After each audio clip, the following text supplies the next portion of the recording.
Indiana Sports Beat Radio, brought to you by the Hard Truth Distilling Company in Brown County, Indiana. So for the thousands in attendance and the millions watching around the world,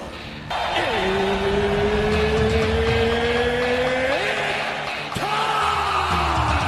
3 on the way. Oh! It went in! It went in! And Indiana wins the ball game! Know your role and shut your mouth, you jabroni! Float game for the win! Ayla's gone! Goodbye, touchdown, Indy! Woo!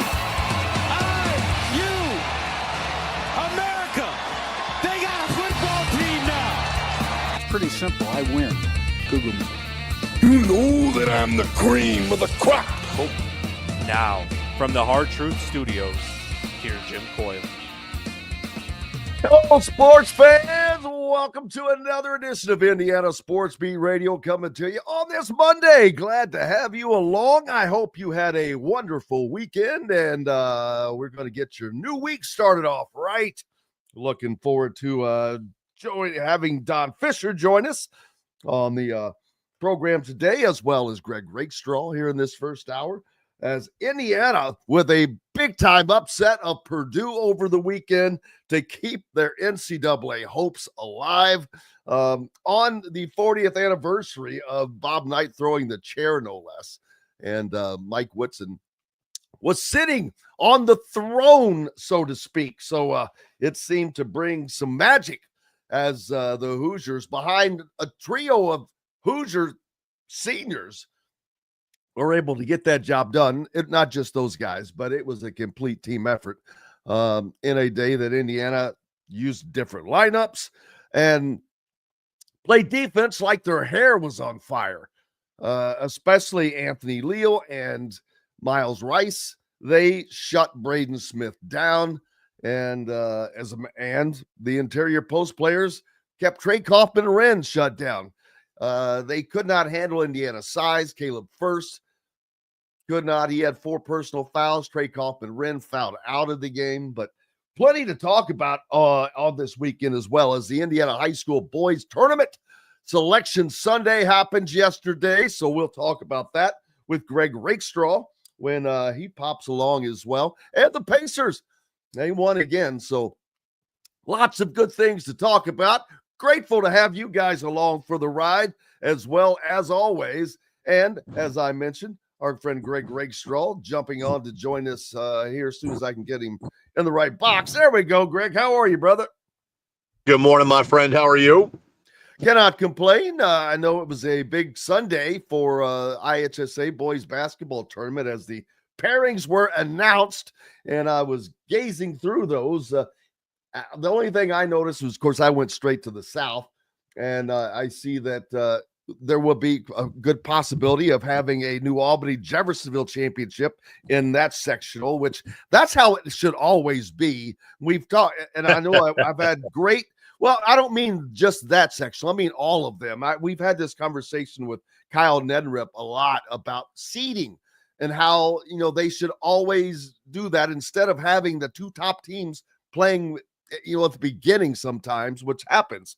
But I'm sure that is the case on some other sectionals. I haven't had a chance to look at them all just yet, but the draw is there, and what are we, 2 weeks away?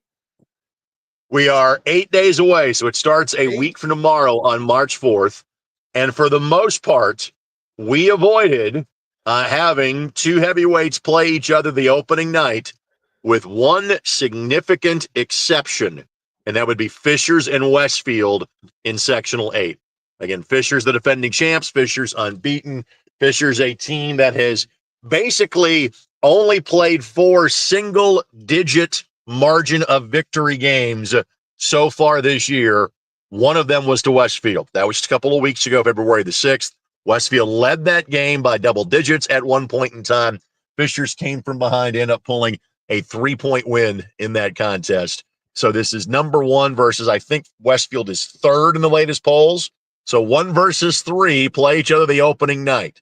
Other than that, most sectionals are set up where the best 2 teams will not see each other until a potential championship game. And I think that is spectacular that it worked out that way, because it's better for the fans. It's better for attendance. It's better for Indiana high school basketball. I think it's just better all the way around. I understand that, and I get it too. And so, there are years when we get kind of carnage in the first round, and there are years where it kind of works itself out in terms of playing each other. As a lot of these 4A sectionals shrink down to 4 and 5 team sectionals because of the fact that, we have fewer teams in 4A now. That changed from the IHSAA. It's the top 20%, not top 25% that constitute the 4A bracket. Frankly, in those 4 and 5 team sectionals, I think there is less of a need to seed because, there are sometimes you're going to play each other in the semifinals on Friday night regardless. So this is a year where, again, I don't think there's going to be this huge call for seeding because, again, we've kind of got the one exception to that scenario. Yeah, well, looking forward to that. And someone just made a comment that has nothing to do with basketball per se or sports in general, but I did happen to see this. And he said, has anyone seen him or heard about the 33 rural Illinois counties that want to leave Illinois and join Indiana?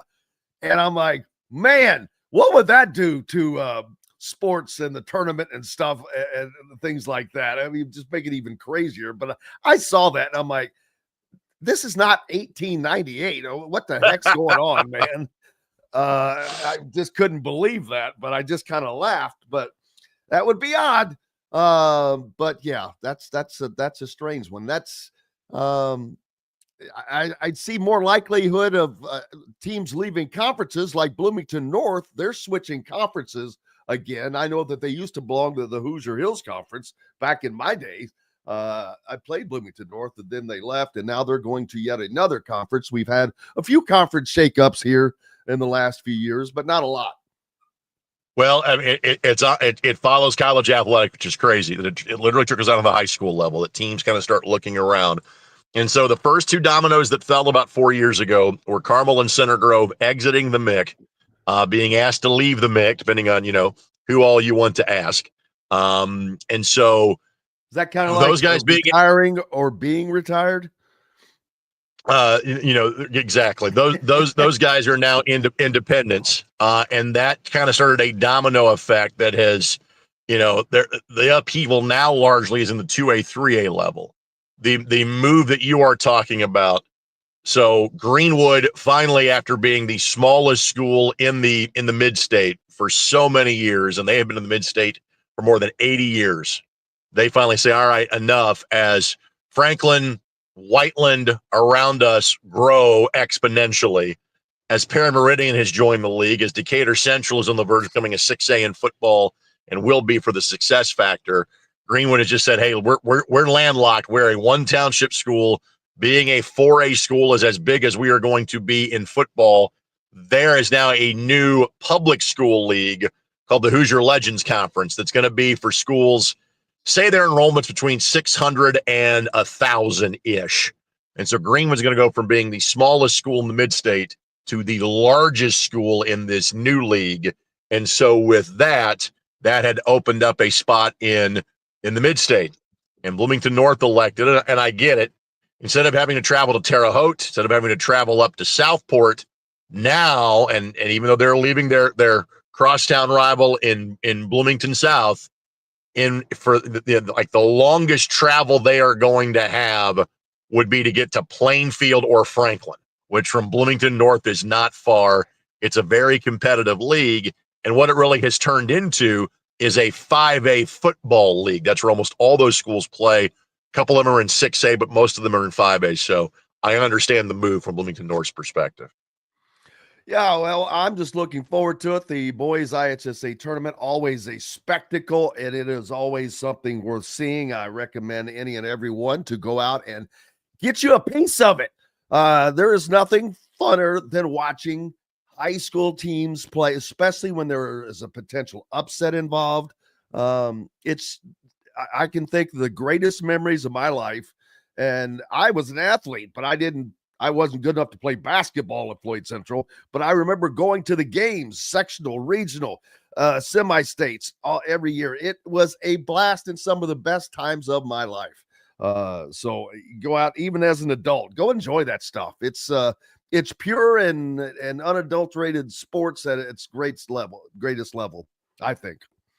I would agree with that wholeheartedly. What is up next for you? How do you guys, I know the tournament is 8 days away. So what's the prep between now and then? So for me, what you get is one final very busy week of boys basketball. So tonight is my week off. And then after that, it is game Tuesday, game Wednesday, game Thursday, game Friday, 3 games Saturday, and 1 game Sunday. Then my focus truly kind of shifts towards high school basketball on that front. I'm going to be at camp at the Carmel sectional, so I'll see that Fisher's Westfield game. Carmel Noblesville is game number 1. HSE and Zionsville both drew the byes respectively in terms of sectional number 8. Then it looks like the Southport Regional for me. And then in the semi-state round, it's been Newcastle the last couple of years. Could be Newcastle, could be Southport that I head to. And then by the time we get to the end of March, just kind of like it is for me coming up on Saturday night from the girls' perspective, 3A and 4A championships at Gamebridge Fieldhouse. Well, looking like a fun start to the playoff run, which this goes on for the next, month now, I guess. We've got a month. And first of all, Correct. You said March 1st, March 4th a minute ago. I cannot believe that March 4th is 8 days away. Correct. So girls finals wrap up this weekend. We had semi-states around the state. We've got our state championship set from the girls' side. That's Saturday. And then the boys shift into action on Tuesday. So for me, it's 8 weeks of playoff basketball, and I'm in the midst of week number 4. So it makes me a very lucky person. Well, so what's it like once the tournament ends, besides becoming Rip Van Winkle for a minute? Because I know it doesn't stop for you. Baseball is up next and everything keeps coming, but is there any kind of a break after the basketball tournament? I get a little bit of a break at the end of March, even during the basketball tournament, because once I get to March 8th, which is the sectional final, then, everything from a high school basketball standpoint is on a Saturday or on a weekend.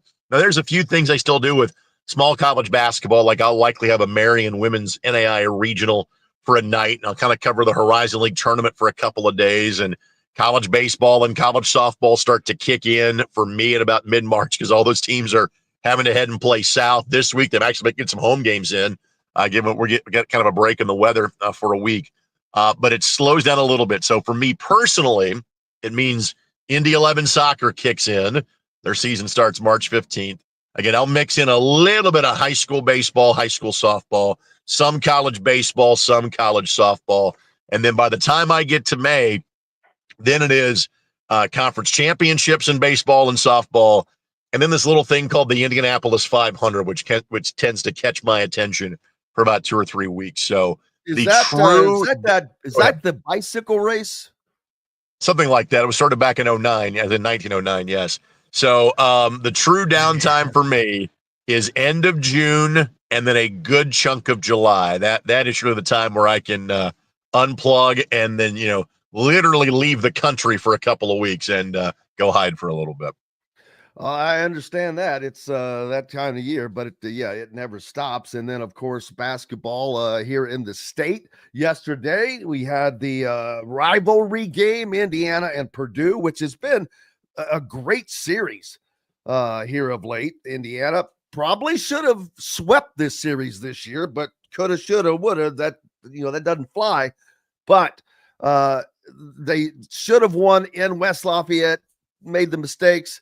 But they left no doubt yesterday in playing the best defense I have seen them play maybe in 4 years. I'm sure you wasn't able to catch the game, but it was certainly something to see. And it came on the 40th anniversary of Bob Knight throwing the chair, and Mike Woodson was sitting in the chair, apparently. I'm not sure if Greg is still with us. If you are, Greg, we can't hear you, so we've lost you there. Maybe we'll get Greg back here in a second. But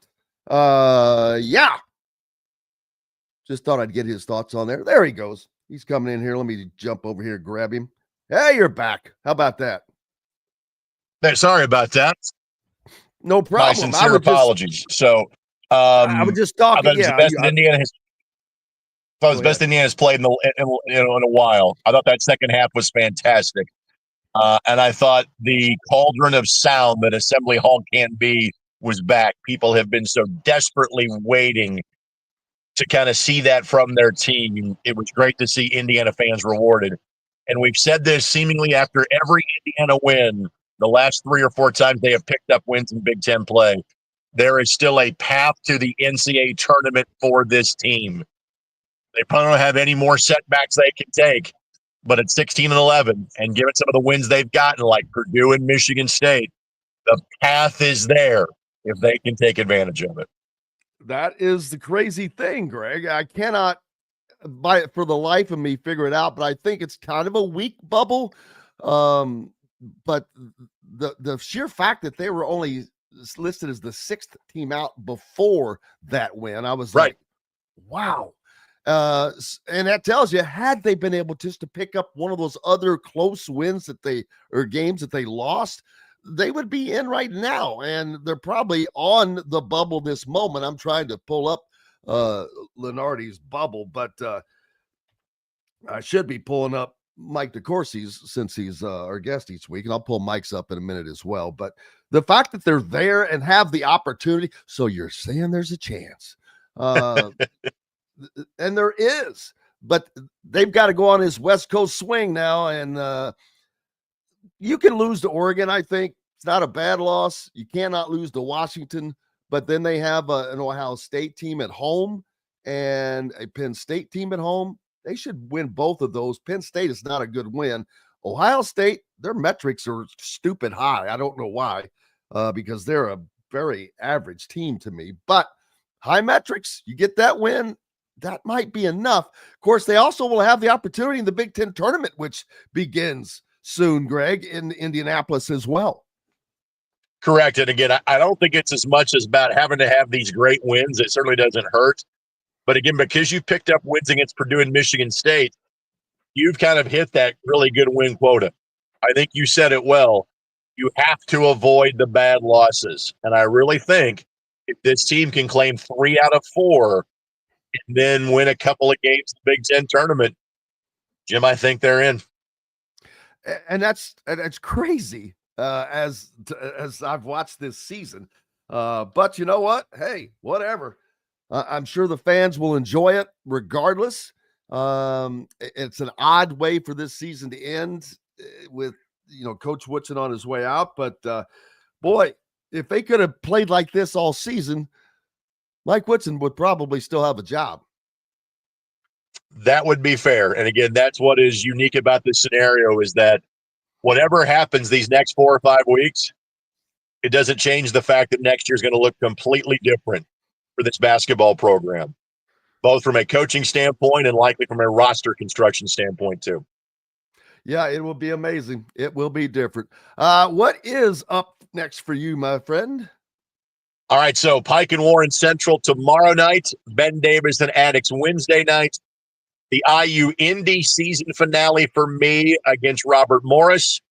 Thankfully, no bus transport is involved, given what happened on the way back from yesterday's game against Northern Kentucky. I think I finish out my Friday night and the high school boys regular season with Triton Central and Speedway. Then I will do the last 2 girls state finals on the IHSAA Champions Network on Saturday night. Then I'll go do the Indiana State regular season finale on Sunday in Terre Haute. Well, enjoy it and get some rest along the way. Thanks, buddy. We appreciate you as always. Greg Rakestraw from the ISC Sports Network joining us here, getting us caught up on all things high school sports in the state. We have got a lot more coming up. The voice of the Hoosiers, Don Fischer, joins us next as we'll talk more about the win of Indiana over 73-58 over Purdue yesterday. A pretty much dominant win. And fourth straight loss for Purdue. I forgot to mention that. 4 straight losses. We've got lots more coming up to talk about. We'll do it on the backside from the Hard Truth Distilling Company studios. Back right after these messages. At Ben Davis Chevrolet and Ben Davis Ford in Auburn, we're your one-stop shop for all of your automotive needs. We have the area's best selection of over 300 vehicles, including new cars, trucks, vans, and SUVs. Plus a huge selection of pre-owned vehicles in stock. And if we don't have what you're looking for, we'll find it for you. We also have top-of-the-line service and parts, plus a collision repair center, and we're competitively priced on everything. For sales, service, collision, parts, and more, we do it all. Come see us today or visit us online at bendavischevrolet.com and bendavisford.com. Whether it's a night out with the family, after work with colleagues, or catching the game with friends, Bubba's 33 is the place for you. Bubba's 33 offers a mouthwatering menu of selections that are all made from scratch every day. The portions are big, but the prices are small. And with over 50 big screen TVs, you'll never miss the big game. Bubba's 33, pizza, burgers, beer. If you're looking for a new home in the Indianapolis area, you need Cheryl Sizemore from Brick and Ivy Realty. Cheryl Sizemore has over 2 decades of experience, and that could be the difference in getting the home you want in today's tough housing market. Reach out to Cheryl at CherylSizemoreSells@gmail.com or 317-701-0838. That's 317-701-0838. Let Cheryl Sizemore sell or find your new home today. Located on 325 acres in beautiful Brown County, Indiana, Hard Truth Distilling Company is the biggest and the best craft distillery around. While Hard Truth is already known for producing internationally awarded whiskeys and spirits like Hard Truth's sour mash bourbons, sweet mash, and hard road ryes, as well as their cinnamon vodka and the always popular toasted coconut rum. Hard Truth Distillery offers so much more.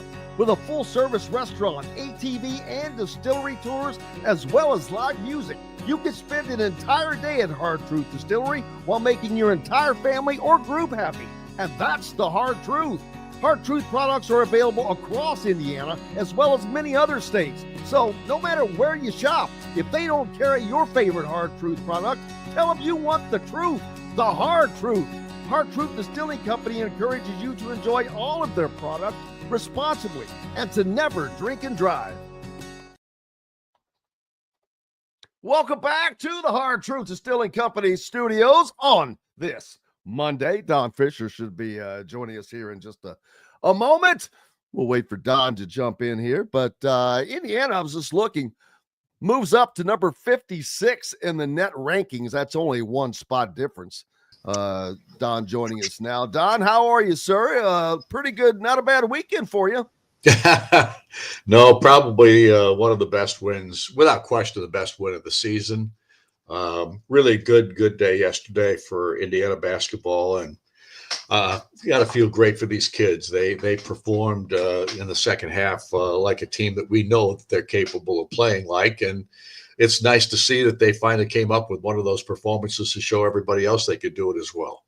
Well, I'll tell you how I describe it is, I removed my fan card a long time ago, but in watching the Michigan State game, watching this game, how they played was very similar defensively, like their hair was on fire, but I don't think even the Michigan State performance did not equal this one. The second half, their defensive prowess between Anthony Leal and Miles Rice, the job that they did on Braden Smith, shutting him down, and Trey Galloway with 9 assists. Then you've got other guys that did various different things and this was a team effort, but a small team effort. It was a small group of guys that did the brunt of the work, and they did it very, very well. Anthony Leal, he just did all of those things that you needed to do yesterday. 4 of his points, I remember both times when he scored under the basket. I'm like, how the hell is he scoring under the basket like that? But he got 2 baskets in that way and did a great job, him and Miles, on Braden Smith. And that, to me, is what I've always said about Purdue. Purdue is a good team. I said, but they're just not great, because we saw what UConn did to their guards in the national title game. I go, that's what you do. If you can shut their guards down, they're screwed. And especially with not having a Zach Edey, they could not handle the interior presence that Indiana posed. Well, if you looked at the games that Indiana has beaten Purdue since Mike Woodson's been the coach, every single time it was shutting guards down. In all those ball games that Indiana won, I think are they dead even in Woodson's career here now? I think they are, as far as the record for Mike is concerned. But it's guard play that you've got to really deal with when you're playing Purdue. If Braden Smith is out there running the point and he is having his way, it's going to be a tough day for your basketball team, whoever it may be. And of course, Fletcher Lawyer had 20 points in that ball game yesterday, but many of his points came late in the contest when Indiana had a good lead. He was the one guy that was just kind of holding them up, keeping them in the ball game at the point where he was scoring. But the truth of the matter is, you've got to be able to, as Coach Woodson would say, you've got to be able to cut the head of the snake off. And obviously they did that yesterday. 18 assists on 28 made baskets. And that's something that was noticed earlier, that they were piling up assists. That didn't happen at the end. I noticed at the half, I'm like, ooh, their assists are really, which means you're moving the ball. And they were successfully doing that. And it wasn't just Anthony Leal had 4 assists. Malik Renew had 4 assists, along with Trey Galloway's 9. So when you're getting 4 assists out of your big guy and 4 assists from an off guard, you're having a good day. Well, there was no question. The second half was a good day for everybody on the Indiana basketball team. And everybody I'm talking about were the 4 guys that played the entire second half. Yes. And that was Miles Rice, Anthony Leal, Luke Goody, and Trey Galloway. Those guys played all 20 minutes of the second half of the game. I think Galloway played, 38 minutes? He had basically a minute and 57 seconds or something like that he did not play. That was it. But all 4 of those guys played the entire second half, along with Malik and Umar Ballo, who subbed in for one another. So again, we see another more evidence of the fact that when they play both bigs at the same time, it doesn't work as well. And when they've got the one big substituting for the other, it works amazingly well, which is the smaller lineup that Indiana has been able to win with here, especially late this season when they have won games. Amazing how that happens.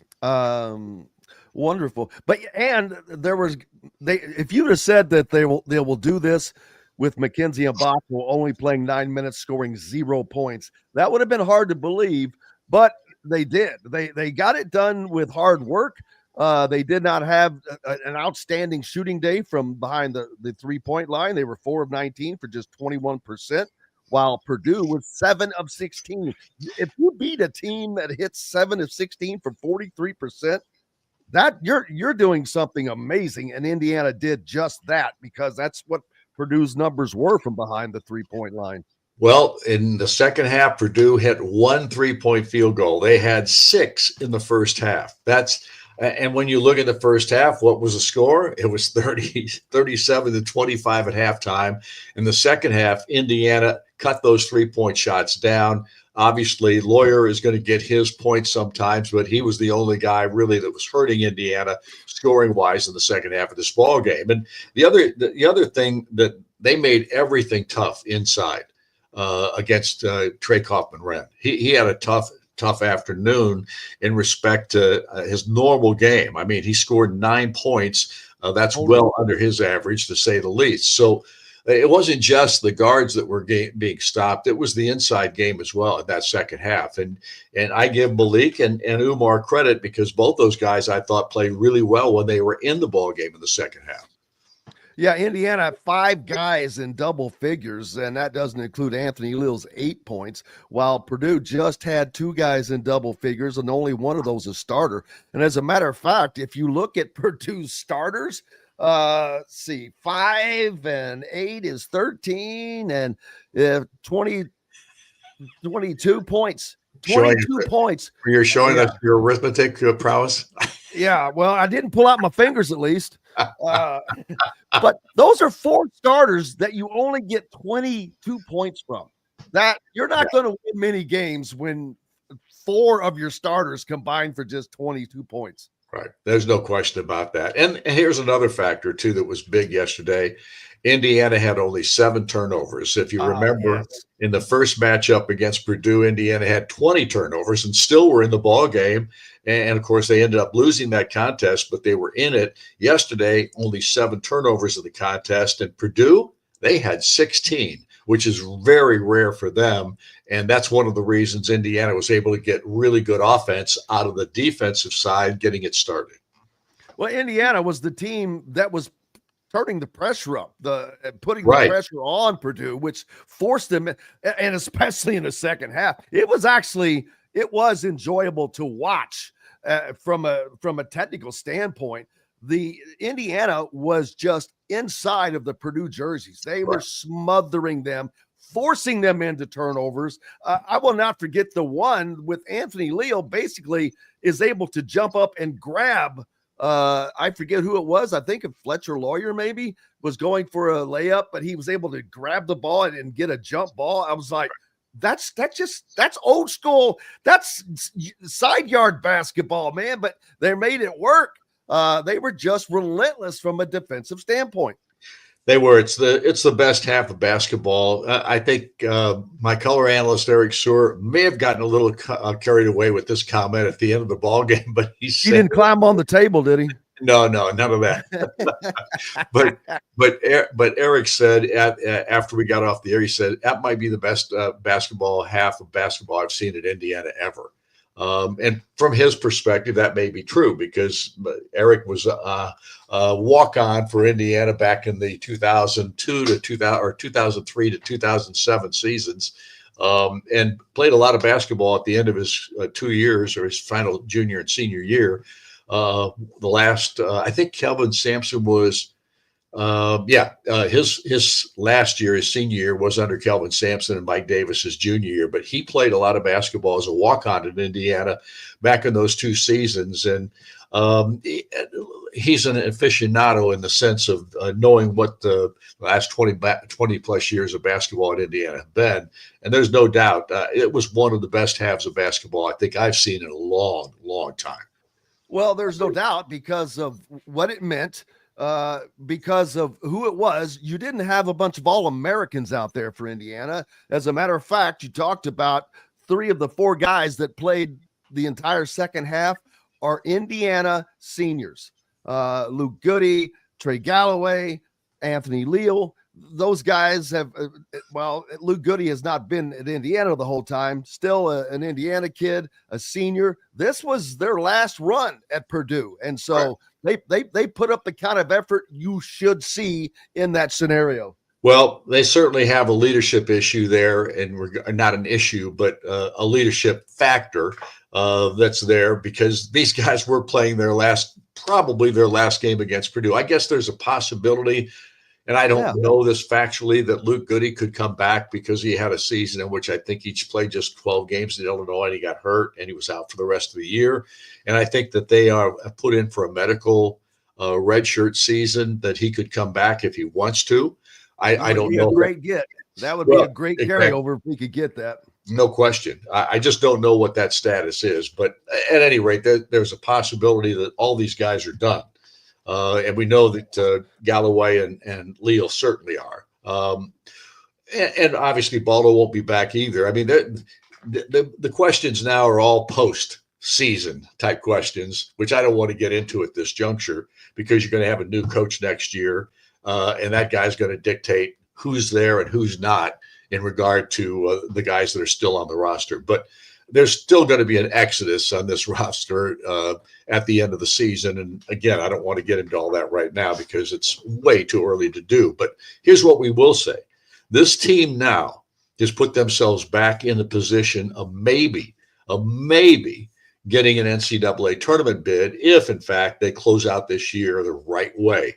And the right way is to win at least 3 of the 4 games they have left and then the Big Ten tournament. So we'll just see how it all plays out. I don't want to get ahead of myself, but just to put yourself back in that picture, I think that gives a little bit of an adrenaline shot to these players. Absolutely, because it gives you something to fight for.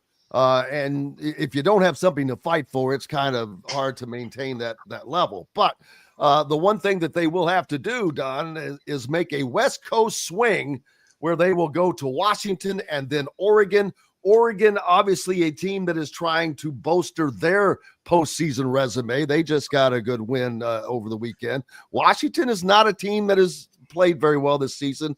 It's a game Indiana can't lose. That's a game Indiana cannot lose, I think, if they have any shot of making the tournament. I don't know that they have to beat Oregon, but that's one that's not a bad loss. You got to beat Ohio State to finish the season out at home, Right. As well as Penn State at home, which I think that they will. So I agree with you. If they go 3-1, Oregon's not a bad loss.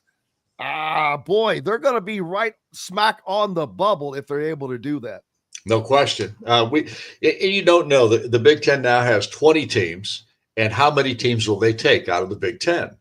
And in truth, only about 5 or 6 teams this year have showed themselves in the top 25 on a consistent basis. So it's still up in the air. And conference tournaments and those kinds of things all play into this too. You know, the lesser programs or the mid-majors and those kinds of things, who they take on that in those areas all plays into whether or not there's an availability for an at-large bid.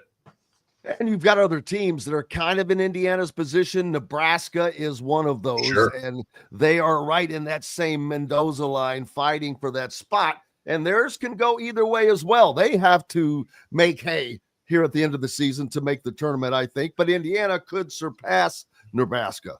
Could happen. Well, again, that's all speculation, and we got 4 games left. And right now, Penn State's on the agenda coming up on Wednesday night, and they just came up with a win over Minnesota. They've had a tough stretch here in the last half of the season for them. And Indiana's beaten Penn State once already, but Penn State is well coached. Mike Rhodes is a good coach. They have maybe found something a little bit here of late. And we'll see how, in fact, that goes. But if Indiana plays up to what we saw on Saturday, they can beat anybody that they play. And here's the thing. Indiana now tied for 9th in the conference ahead of Ohio State, which is, I'm going to call a definite NCAA tournament team because of their numbers, not because I think they're spectacular. But getting a win over Ohio State alone, that's going to be big for Indiana. And they're in that position. And I think that I can't believe I'm saying this. I think that they can make it in because I said long ago that this team was not going to make the NCAA tournament. And I was pretty convinced I was right until now.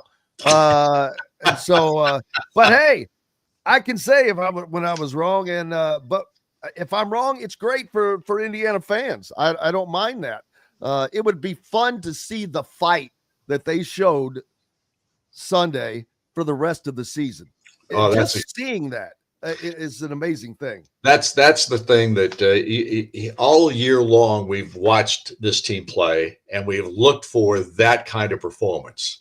And I say that because they've had good games before, but there have been a lot of games they haven't finished and haven't been able to win them down to the end. Here recently, of course, and there are a lot of games where they played poorly and just didn't seem like they had that competitive edge that you need to compete. So we'll just have to wait and see. This is still a long way to go in regard to what's going to happen here at the end of the year, but Indiana now has something to fight for, and there's no question about that.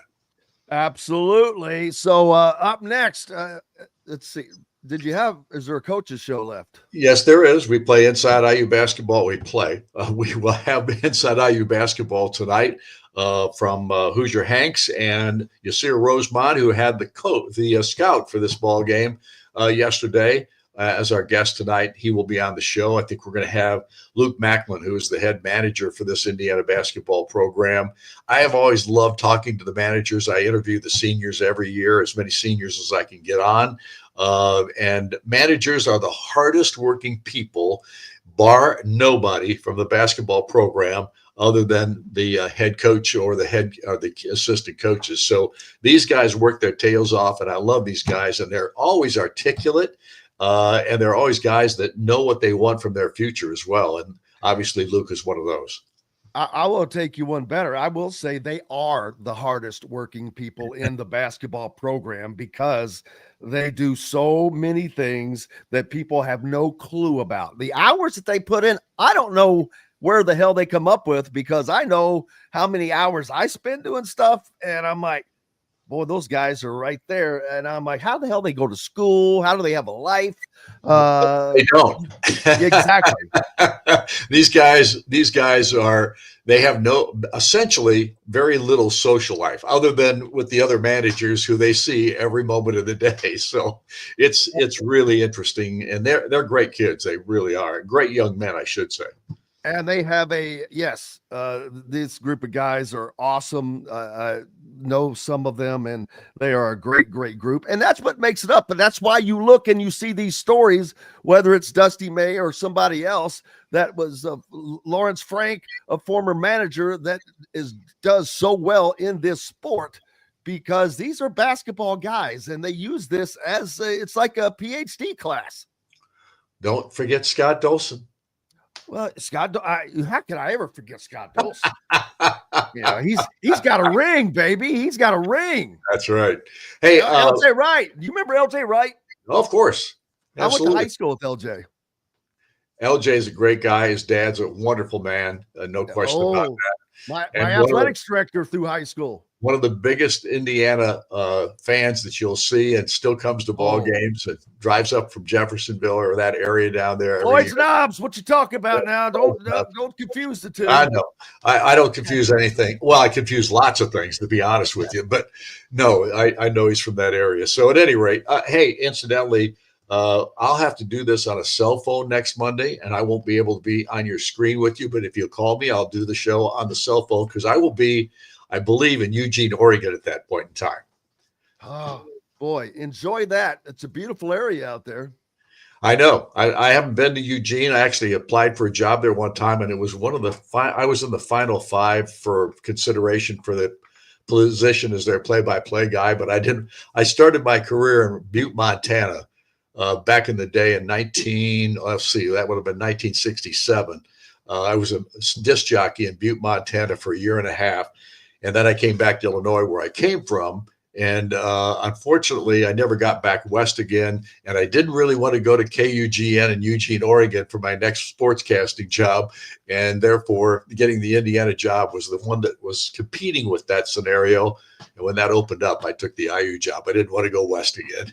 I think you made the wise decision. Decision. So it was probably it was the good Lord that made me stay here, I guess. I can tell you that. And Indiana fans are the fortunate ones. Ironically, my last job in television as a sports anchor was out in Washington on the West Coast at KNDU. So spent some time out there too. It was weird. I got to tell you, I loved it, but it was like being in a different country. The 3-hour time swing, Monday Night Football coming on at 6, Sunday football coming on at 9 a.m. I'm like, wow, I don't know I can get used to this. I know what you say. I know what you're saying. When I was in Montana, that was a different world I was living in too, especially in Butte. There's a lot there, Don. There's a lot there. A lot. All right, man. We'll talk to you next week. Great one. Appreciate you. The voice of the Hoosiers. Make sure you go out to Hoosier Hanks East for the coaches show with Don and Coach Yasir Rosemont. We've got lots more coming up from the Hard Truth Distilling Company's studios right after these messages.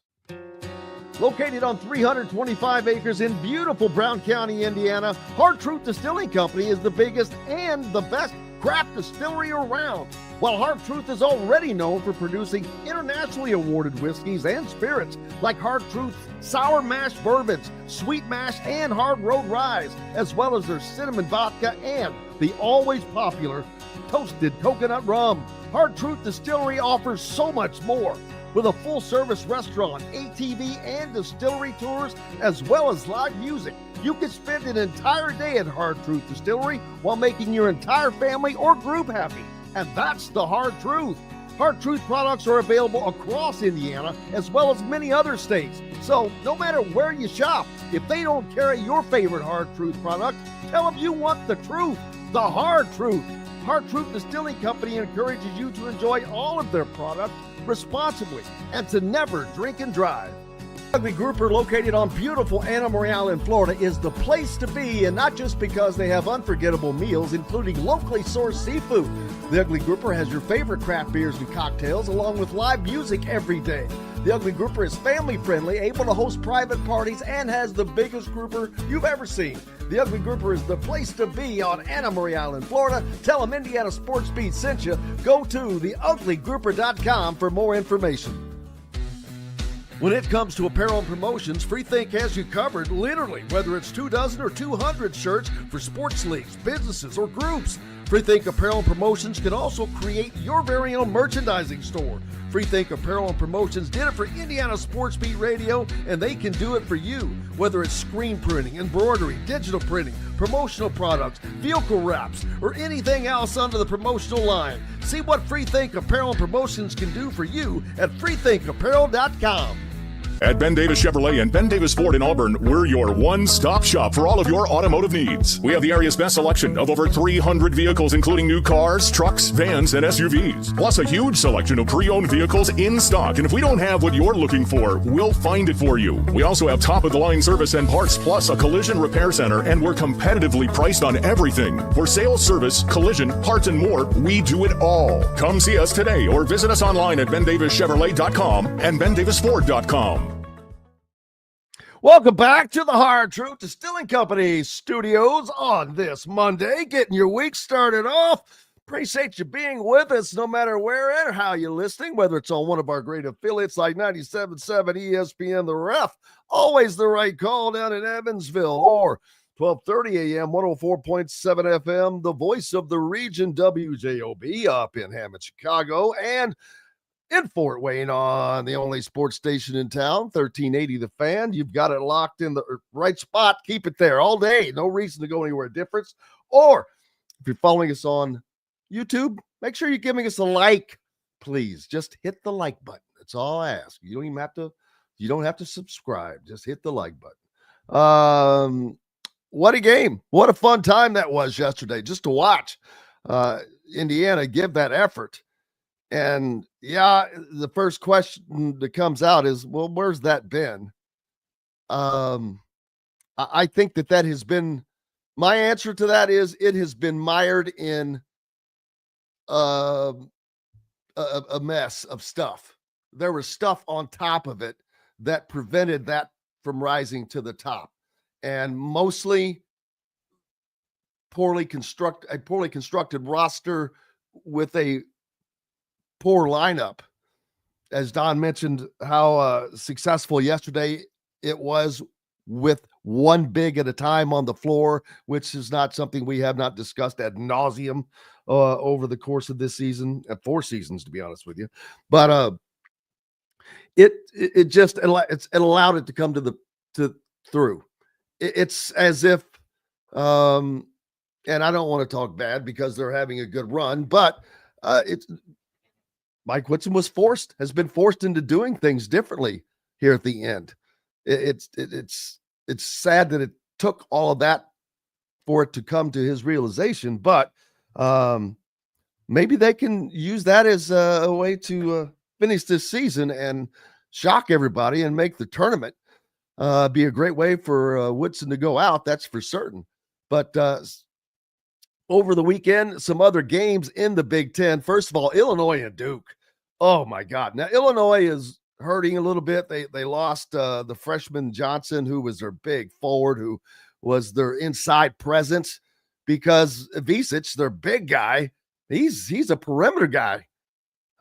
So they don't really have an inside presence without him, and Duke just annihilated Illinois 110-67. Not a good sign for the Illini as in their postseason. Not that they won't make it, they are, but boy, they're not going to go far. Indiana, of course, beating Purdue 73-58. The second half, Indiana allowed Purdue to go on a big run to end the first half. And they were down, I forget how far down they were, but Indiana comes out in the second half looking like a different team, and they go on a 21-1 run. And man, did that change everything, along with the defense that prevented Purdue from making a comeback. They allowed Purdue to get back a little bit, but I think they may have gotten within 9 at one point, but that's it. And then Indiana just closed the door. Yeah, I don't like to say people are overrated, but first is he didn't, there was nothing he could do, period. He couldn't handle the size of Indiana, and he didn't do much himself. So and even Trey Kaufman-Renn, they shut Trey Kaufman-Renn down. Between Trey Kaufman-Renn and Braden Smith, they average about 25 or 35 points a game total between them. Or is that right? Or is it 30? It's 30 something. I think Kaufman-Renn averages like 19, Braden Smith 16 or 17. So, around 35 points, something like that. But they held them to a total of 7 and 9, I think. So when you're shutting down effectively, and I mentioned that you got 22 points out of 4 of your starters. You're not going to win many games like that unless you have a hell of a bench, and was not enough there. Other games, though, over the weekend that are affecting the Big Ten. Ohio State went to UCLA, and they might as well stayed home. They lose 69-61. Well, they gave them a good game, but Rutgers at home against USC, picking up a rare win, so they're trying to stay out of that bottom 3. Games coming up beginning tonight. Michigan is at Nebraska. They need to bounce back from, boy, how about that upset loss over the weekend at home on the announcement that Dusty May has signed a big extension with Michigan, effectively taking him out of the running for the Indiana job, and Michigan goes out and lays an egg. They got it handed to them by Sparty. Sparty's kind of coming alive. They win 75-62 at Ann Arbor. Now there is a return match coming up between those two. They will play again. But up next for the Wolverines and Dusty May, they have a game tonight, like I said, at Nebraska, who's fighting to stay in the NCAA tournament themselves. Northwestern Minnesota, that's tomorrow. That's the battle of nobodies. Iowa at Illinois. Illinois is hurting a little bit. Boy, if they take another L, I mean, they're not in danger of missing the tournament, but it's not boding well for them. Also this week, Washington comes to Wisconsin. Wisconsin took a loss over the weekend. I think, who was that to? Oregon? Yes. In overtime, Oregon beat Wisconsin 77-73. So that was on, what was that, Sunday? Yesterday? No, that was Saturday. But big win for Oregon, elevating themselves again. It's been a nice topsy-turvy, fun Big Ten season so far. And right now, you look at the standings, Michigan State, with that upset win over Michigan, now they are a half game in front of the Wolverines. They've played one more game than Michigan has. Maryland. Let me say this again. Maryland tied for third and fourth with Wisconsin. Then you drop to Purdue, who is at 11-6 in the league now. So this race is between Michigan State and Michigan. They both have 3 losses, and Maryland, Wisconsin, the next up, they've got 5 losses. I just think that there's not enough time to make up for that. So Michigan and Michigan State, man, they're going to decide this in the last few games of the season, and they play each other. So it's very likely that they could end up in a tie. Sparty has won 3 straight now. Maryland has won 4 straight now. Purdue has lost 4 straight. Oregon has won 4 straight. So got some teams on a ride. Now at the bottom, Washington, they are at ground zero. 4-12 in the conference. Overall, what are they? Where is their overall record? Okay, 13-14. You know that they are the only team out of 20 Big Ten teams right now that has a losing record. I think that's remarkable. Remarkable for a 20-team conference, and you've got one team that has a losing record, and it's one game under 500. Shows you how tough it is to play in the conference. Penn State, second from the bottom. A team that, boy, that is not what we expected. 1-7 away from home. They're 5-12 overall. Northwestern, 5-11. Those are the 3 teams right now that would not play in Indianapolis for the Big Ten tournament. Now, the 3 teams in front of them that are fighting to stay out of that, all at 6-10. Iowa, Minnesota, USC. USC was on a heater there for a minute. It just shows you how this season can ebb and flow. Then you move up to the next group of 3, or I'll just say 2, and that would be Rutgers and Ohio State, both at 7-10. Ohio State is at 7-10 in the conference and stand a pretty damn good shot of making the tournament right now. Not Big Ten, NCAA. That would be mind-boggling for a 7-10 team, and they're not done. They've got 3 games left. So unless they go on a run, though, I don't know how they're going to wind up on the right side of 500, which that won't have a big bearing. But if they're 3 games, under, how does a team like that make the NCAA tournament? Then you move up to 7-9, Nebraska and Indiana. So Indiana is far from worried about making the Big Ten tournament. Like I said, they're looking at making the NCAA tournament. And as of right now, they have a better record than Ohio State in the conference. Overall, Indiana is 16-11, and they have a better record than Ohio State does overall. Ohio State's 15-13. Indiana could replace Ohio State as an NCAA entrant. And even though Ohio State's metrics are good, their overall numbers not. They've lost 3 straight on top of that.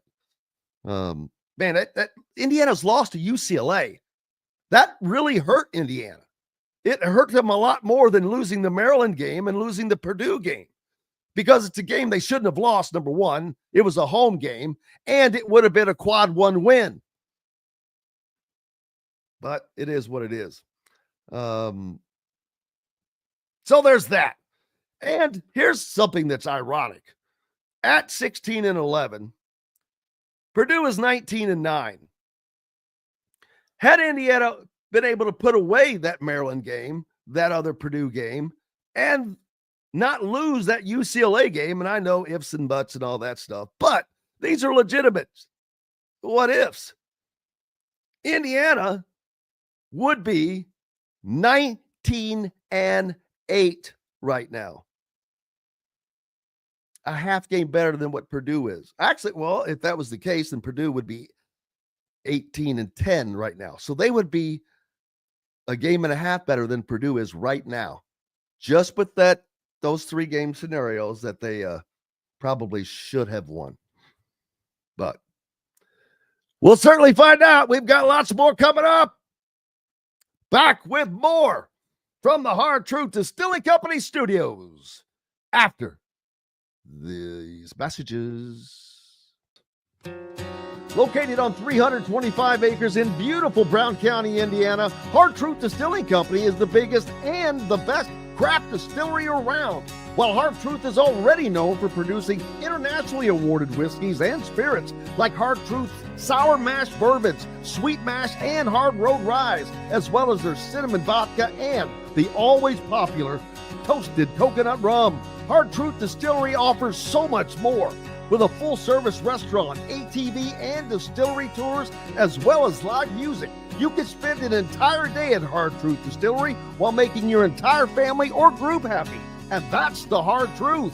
Hard Truth products are available across Indiana as well as many other states. So no matter where you shop, if they don't carry your favorite Hard Truth product, tell them you want the truth, the Hard Truth.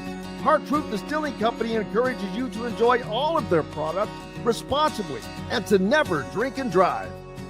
If you're looking for a new home in the Indianapolis area, you need Cheryl Sizemore from Brick and Ivy Realty. Cheryl Sizemore has over 2 decades of experience, and that could be the difference in getting the home you want in today's tough housing market. Reach out to Cheryl at CherylSizemoreSells@gmail.com or 317-701-0838. That's 317-701-0838. Let Cheryl Sizemore sell or find your new home today. Whether it's a night out with the family, after work with colleagues, or catching the game with friends, Bubba's 33 is the place for you. Bubba's 33 offers a mouthwatering menu of selections that are all made from scratch every day. The portions are big, but the prices are small. And with over 50 big screen TVs, you'll never miss the big game. Bubba's 33, pizza, burgers, beer. Andy Moore Honda is Bloomington's #1 Honda dealer for a reason. Buy a new Honda and get a 3-month break from car payments. That's right, no payments for 90 days. That includes the all-new, all-electric Honda Prologue. And you get it for just 0.9% financing. Or the 2024 Honda Ridgeline Black Edition or the Honda Accord LX, both for just 1.9% financing. Get more to your door from AndyMooreHonda.com, Bloomington's #1 Honda dealer and your best place for new and used vehicles. Welcome back to the Hard Truth Distilling Company studios on this Monday. Glad to have you with us. Yesterday, Indiana kept their NCAA title, or not title, but tournament hopes alive with a huge 73-58 upset of Purdue. And it was something to behold. I'm telling you, it was a great game to watch as Indiana played the best second half that I've seen them play in potentially 4 years, just from an effort standpoint. And the fact that it came from guys like Trey Galloway, Anthony Leal, Luke Goody, homegrown products. Miles Rice was in that as well. And they could not have done it without Malik Renew and Umar Ballo, whose contributions were huge as well. But Mike Woodson spoke with the media afterwards, and let's hear what Mike had to say. Just had 9 days between games, and you were down 12 at halftime. In both cases, this team could have easily packed it in. They didn't. What can you say about that second half and how that happened? It's a great second half. I mean, I didn't play very many people off the bench. I kind of rode the seniors. We've been in a lot of close games over the last month and a half, man, and I just hadn't been able to get them over the hump. And tonight they refused to lose. I thought the second half we did everything from a defensive standpoint that we'd worked on these days that we had to practice, and it was a nice carryover. You know, we couldn't make a shot the first half. I thought we got some decent looks, but we just couldn't make them.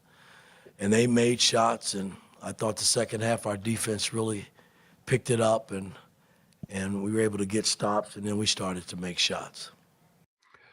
That was Mike Woodson talking about last night's effort for Indiana, and also a great effort by the Pacers as they keep on rolling. And we are fortunate to be joined by our good friend Dustin Dopirak, the Indy Stars insider for the Pacers. And they're doing what they need to do, man.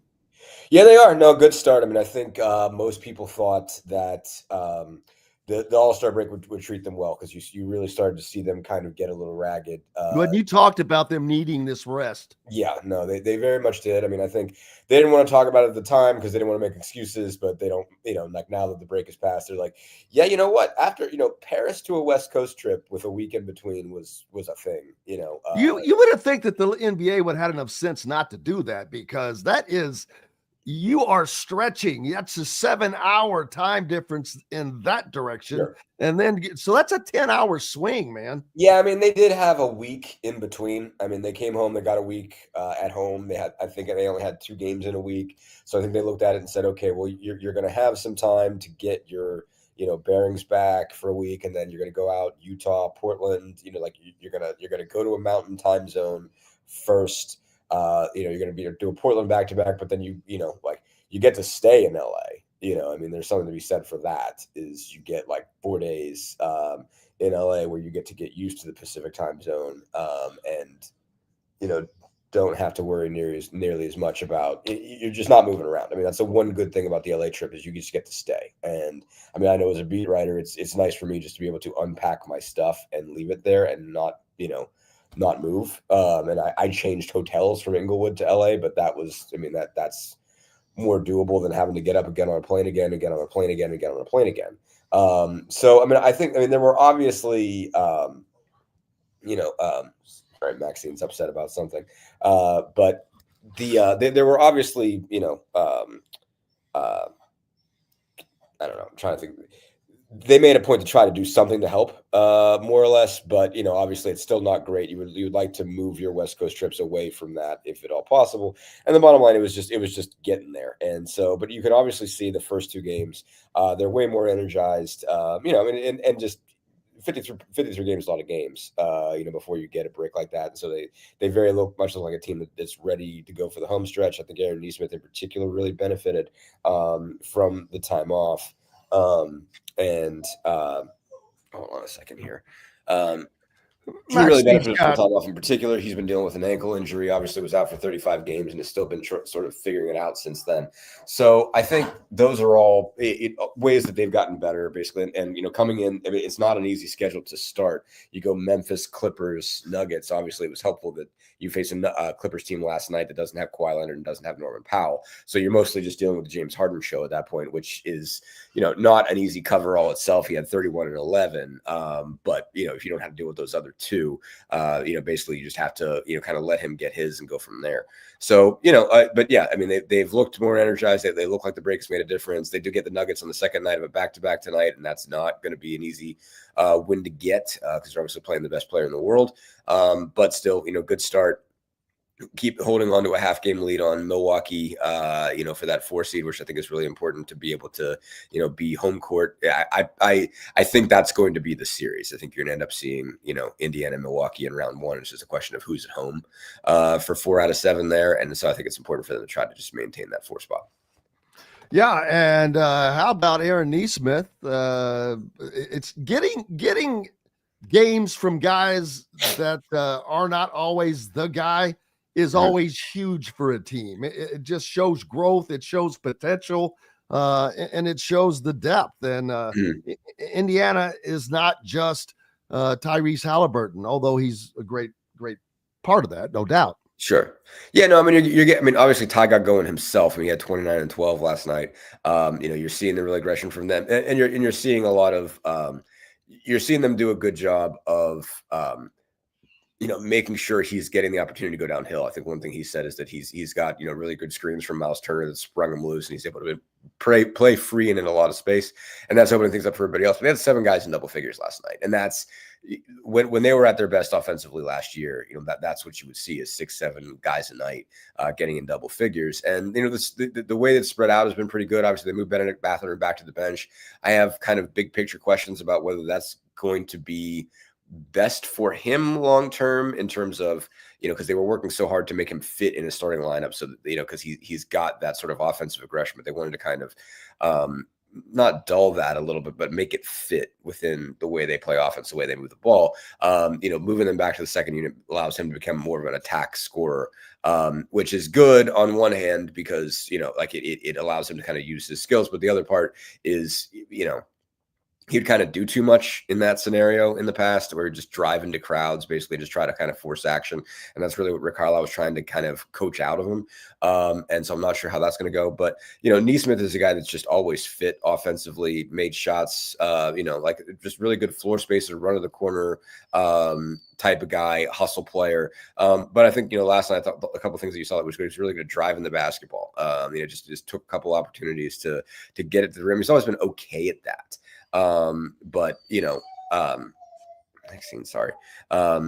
But anyway, he's just not done it a lot, and he saw a lot of opportunities to take it there. And it had a big offensive rebound earlier that I thought was really important. He just chased it down, ran to the corner, and hit a three. Just outran everybody the Clippers had. I mean, he kind of started the 3-point line, ran in there, crashed, got it, and just that play I thought really just sparked them, got them started, kind of showed the Clippers that they were down 2 men, and it was like, oh yeah, the Pacers are going to grind at you with their depth. Like, everybody on this team is going to be a problem for you, and that's why it's going to be a long night when you don't have those two guys. And so now what's up next for the Pacers? What do they have to do? What are they steady into? I think they have another home game first? Yeah. Tonight is Denver. So Joker. Oh yeah, Joker's in town. Yeah, so that's gonna be an issue in and of itself. Jamal Murray. Yeah. He's an issue in itself. Yeah, no, he's having one of the best offensive seasons in history. I mean, it's really remarkable. 29 points. Is he not the most unathletic looking and most dominant player? He's one of the most unathletic looking dominant players I've ever seen. Yeah, he and Luka both are the guy that you see at the why and don't take seriously. And then they kick the ever loving crap out of you until he's just making you look like an absolute moron. But yes. He is the hyper version of that, the most, the ultra version of that, because you just look at him, you're like, well, that guy can't be any good. And he's unbelievable. And he's just unbelievable. And it's just everything. I mean, I think Luka's good, but I understand the issues with, concerns about conditioning and whatnot with him. Joker doesn't matter because he's huge, that also just makes a difference. But he can be your point guard. And frequently for them is, and just the number of things that they can do with him is unbelievable. I mean, he's just one of the best passers, big man passers ever. He's going to go down as top 2 or 3 in that category. He shoots the ball. His touch is unbelievable. His numbers are nuts. It's I think I wrote him down last night. It's 29.7 a game on 54.7 shooting, 44% from 3, 12.7 rebounds, 10.2 assists. He's averaging a triple double, that's, him, Big O, and Westbrook, and that's it. Obviously he's got to hold that through the end of the year, but that's just, it's incredible stuff.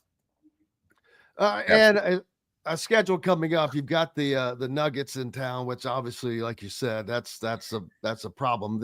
Then they will host Toronto for yet another home game before heading to Miami to take on Kel'el Ware and that group, and then they come back to take on the Bulls and the Rockets. So they've got a nice little schedule here. Yeah, no, they hooked him up. It's sort of like they forced him to go on the road on obviously a lot of the first or a lot of the pre-break period, and so this is kind of where they get they help them out on the back end, more or less, is that you'll see more home games. They've got to spend a lot of time on the road in March because Indy is hosting a good amount of tournament basketball, NCAA, Big Tens, NCAAs, etc. They've got a couple against, a couple out in Atlanta and Chicago. Then they got a 3-game trip where it's Philly, Milwaukee, and Minnesota. And, so basically a lot of times where everybody's coming to Indy, the Pacers go elsewhere for the course of the month. But more or less, there's not, again, they've got both of their kind of West Coast road trips out of the way. They still have to go to Denver in April on a one-off, which is kind of rare that you'll play a West Conference game in Mountain Time or somewhere further west that's by itself. That's kind of rare for these guys, but it's all manageable travel down the rest of the way, and so that's that's helpful for them. They get a chance to kind of get get rolling downhill, just with some of these home games. And then, again, the travel after this is manageable. So they're in a good place, but, they're in a really good place to be, a top 6 playoff team, but it's really coming down to just battling with Milwaukee and even Detroit. Detroit's still hanging around right there. I think they're like 3 games back. And, they still look really good. So it's really kind of those 3 teams for those 4, 5, 6 spots. Again, you want to be 4 if you have the opportunity to hold that. It's going to be hard to catch the Knicks, Celtics, Cleveland. Those 3 are pretty set up there at the top. But, if you can get the 4, and I think if these guys win a playoff series, I think that's a win for them. I mean, I don't. If you're a Pacers fan and they get beat by Cleveland or Boston in the semis, I don't think you can be mad, because I think those teams are just they're destined to meet each other. I think in the Eastern Conference Finals, I think it's going to be a banger of an Eastern Conference Finals. But if the Pacers get Milwaukee, beat them again, and get to play Cleveland in the first round, and just give Cleveland a fight, I think you can kind of check the box and say, okay, that was an ultimately productive season that's keeping them on a good track. What do you need to see from the Pacers through this last third of or last quarter of the season, I guess, to say, hey, this is going to be a good playoff team? I mean, I think, the most important thing is to, that they don't look the same at the end of 29 that they did at the end of the first 53 before the break. I think the biggest leap they've made, the most important thing that they've done to get better is, that the full court pressure has been excellent. And basically they've been able to go full court man to man and wear teams out. And so the issue is that if you do that every night, you can wear yourself out. And so the question is, can they hold that up through the rest of the regular season into the playoffs and, not be worn out at that point? Again, they have depth in ways that say the Knicks don't, or at least they use it basically, like Tom Thibodeau just says, I'm going to play with my 5 guys. And, if I run them absolutely ragged, that's fine. Rick Carlisle's not going to do that. He's going to play at least 10. He probably should find some more minutes for Jarris Walker, honestly, just to make sure he's getting on the floor. If they're going to play with this, this level of intensity and this much pressure. But I think the question is that going to be able to hold up? Are they still going to look as good defensively, a month from now, 6 weeks from now, as they do, right now? That's really the question, because the biggest number has gotten better is turnover margin. They're creating a lot and they're not giving it away very much at all. And so that, I think, is quietly their most important stat of this year. Because you obviously spend all last season talking about the offense, and they're better defensively overall. But what's made them better is that they're turning you over. They're getting after you. They're creating pressure on the ball, getting steals. That's turning into offense. And that's when they're at their best. And basically, and again, they're also not giving it away. It's not a team that's just throwing the ball around and just playing this, playing chaos. They're able to, force turnovers in your backcourt and not give it away themselves. And so, that's been, I think, a really big deal on the possession area. And so if they can maintain that, and then they're going to be trouble in the playoffs, for Milwaukee. And they're going to be I don't think they beat Cleveland. Cleveland looks great. And right now it'd be Pacers at the 4, Cleveland at the 1. I don't think Boston cares if they catch Cleveland. I think Boston's totally okay with being the 2 seed and even having to go there 4 out of 7. I think they're okay with that basically. And Boston's a team that won it last year. They'll be okay with the idea of playing on the road there. But I think the likely path for the Pacers is to play Cleveland. And I don't think they beat Cleveland, but I think they can be annoying for Cleveland if they're going to pressure as much as they are. That was obviously a problem for Cleveland when they played, for the Cavs when they played in Cleveland the first time.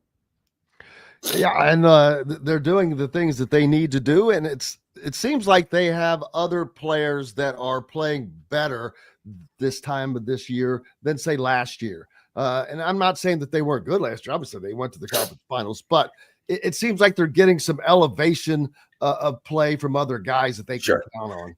Yeah, no, I think Andrew Nembhard took a big leap. I think that when he got back from knee tendonitis, they've been a different team more or less ever since, especially since he's been playing, full minutes. He had a stretch where he was on a minutes restriction coming off of that, wasn't playing the second nights of back-to-backs, it was kind of easing back in to it. And really, since he's been back, that's when you've seen a different team. And really it's because he's just taken it up a level defensively. He's just gone up another notch. And so, that he's been spearheading, the defensive pressure, and everybody else you've been able to rely on. Again, Halliburton, you really take away the first kind of month from Halliburton's season, and he's right kind of close to what he's used to. Like, he's got a handful of games that are, aberrations. He hasn't been great, but he's not too far off of what you expect from him. Siakam has been steady since they got him. I mean, they've just been able to really rely on that guy. I think, you've seen really good play from Miles Turner the last couple games since he's been back. He missed a couple right before the break after Mathurin accidentally punched him in the face, going up for a block. He just kind of swung his hand and, caught Turner square like that. And, so he had like kind of a neck strain, but since he's been back, when these first two games out of the break, he's been really, really good. Ben Mathurin, obviously having him healthy still at this point, obviously it was a couple weeks after this last year, March 5th, when he got his labrum tear. I think he's really just bucking to be, basically in playoff series. I think he's gonna be really ready for that. McConnell maybe has taken a half step back from last year, but he's still been really good. Plenty good enough. I mean, Thomas Bryant has been very effective in that backup center role. They've been able to trust him. Obi Toppin's still been what Obi Toppin is. I think he's done a little bit better defensively, but you can still kind of trust him that you just throw the ball up and he'll go get it. Had a couple really impressive dunks last night. They've got a lot of guys they've been able to trust. And so, with everybody healthy, they've been a problem. And I think that they had three important injuries in kind of November and December, and it was tough to kind of put in perspective how important they were, because it was all guys who don't score a ton of points. It was Nembhard, Neesmith, and Ben Shepherd. But those guys all really defend, they run, they hustle. They're really good connector guys, and they should have done better in November and December, even without them. But all the same, like, it was clear that they were missing those three guys, and they've been a different team since they've been back. What has been that difference this year, do you think? Again, like, having them is a big deal. They've been, I think they spent a lot of the last 2 years talking about getting better defensively, and just saying you got to do it, you got to do it, you got to do it. And it's there, like, a lot of times with things like that with teams. It'll be a focal point, and it just takes a while to actually make progress with it. It seems like you should just be able to flip a switch and change it, but they had to, they had to really get disciplined about it. They had to really kind of take it seriously, understand and take next steps as far as getting to be better individual defenders, but getting to be better team defenders, having a philosophy that works. All of those things kind of came together this year, where all the pieces are kind of there. Again, some of those guys are also more experienced. I mean, Shepard's a second-year guy. Nembhard's a third-year guy. Neesmith is third year on the roster. Mathurin's third year on the roster, or a third year guy. And there is, some of that is experience. It's been a young team. And they were able to, just go wild and score a whole bunch of points last year. But they were, again, they've seen why defense is a problem, why defense is an issue if you're not stopping anybody. I think they have, put that into practice, taken it seriously, and gotten after guys.